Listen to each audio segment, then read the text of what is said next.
Halo teman-teman, selamat pagi. Kali ini Mimin 22 Podcast akan membahas tentang fakta-fakta dari salah satu misteri dalam cerita One Piece. Void Century atau dalam cerita One Piece biasa disebut Abad Kekosongan adalah sebuah cerita sejarah yang hilang selama rentang waktu 100 tahun, dan itu terjadi antara 900 sampai 800 tahun yang lalu. Tidak ada seorang pun dalam cerita One Piece yang mengetahui secara pasti tentang kejadian dalam rentang waktu 100 tahun tersebut, kecuali sang Raja Bajak Laut Roger dan para krunya. Dalam video ini, Mimin 22 Podcast akan membahas tentang kerajaan yang hilang dalam rentang waktu 100 tahun tersebut. Mimin 22 Podcast akan memulainya dari Tanah Ohara yang dikenal dengan nama Tanah Suci Arkeologi. Di sana, Profesor Clover dan para sarjana yang lain diberi kesempatan untuk menjelaskan tentang hipotesanya selama dia meneliti batu poneglyph. Dia berkata bahwa pada masa abad kekosongan terdapat sebuah kerajaan dan kerajaan ini sangat berkuasa pada masa itu. Tetapi kerajaan itu saat ini sudah tidak ada dan semua sejarah tentang kerajaan tersebut sudah dihapus sedikit demi sedikit oleh pihak tertentu. Yang kemungkinan besar pihak tertentu tersebut adalah pihak pemerintah dunia.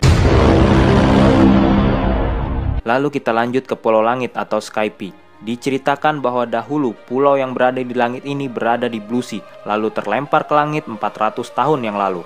Ketika di Blue Sea, pulau ini bernama Pulau Jaya, dan pulau ini berbentuk mirip dengan tengkorak. Dan di pulau ini terdapat pelabuhan bernama Pelabuhan Sandia yang saat ini sudah hancur akibat perang besar, dan ibu kota legendaris Sandora. Kota ini mencapai puncak kemakmuran pada 1100 tahun yang lalu dan runtuh 300 tahun kemudian atau sekitar 800 tahun yang lalu, bertepatan dengan berdirinya pemerintah dunia. Dan diceritakan Sandora adalah kota yang sangat megah dan para penduduknya hidup makmur. Saking makmurnya sampai-sampai bangunan kota ini berlapis emas. Namun para penduduk di sini mati karena pertempuran besar demi melindungi batu poneglyph. Sayang, semua literatur dan sejarah kota itu sudah dibakar dan huruf-huruf poneglyph begitu mudah dibuat di kota ini. Sampai saat ini belum diketahui pasti pihak mana yang memerangi para penduduk Sandora. Tetapi dari sini sudah bisa dipastikan satu hal, yaitu terdapat kedekatan antara klan Kozuki dan para penduduk Sandora. Karena sudah diceritakan bahwa hanya klan Kozuki lah yang dapat membuat serta mengukir tulisan-tulisan poneglyph dan juga menyebarkan batu-batu poneglyph itu ke seluruh dunia.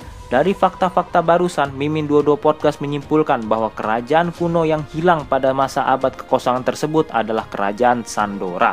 Karena memang dahulu sepertinya kerajaan ini sangat makmur dan sangat berjaya. Hal ini juga diakui oleh God Enel pada saat berbicara pada Nico Robin di Pulau Langit. Sekian pendapat dari Mimin 22 Podcast. Sekali lagi Mimin ingatkan bahwa ini hanyalah pendapat pribadi dari Mimin 22 Podcast. Jadi bisa salah, bisa juga benar. Dan jangan terlalu dipercaya. Seperti biasa, apabila ada yang salah atau ada yang mau nambahin, bisa langsung komentar di bawah. Apabila tidak merepotkan, bisa di subscribe dan share video ini. Semoga bermanfaat. Saya Mimin 22 Podcast mengucapkan terima kasih. Ciao.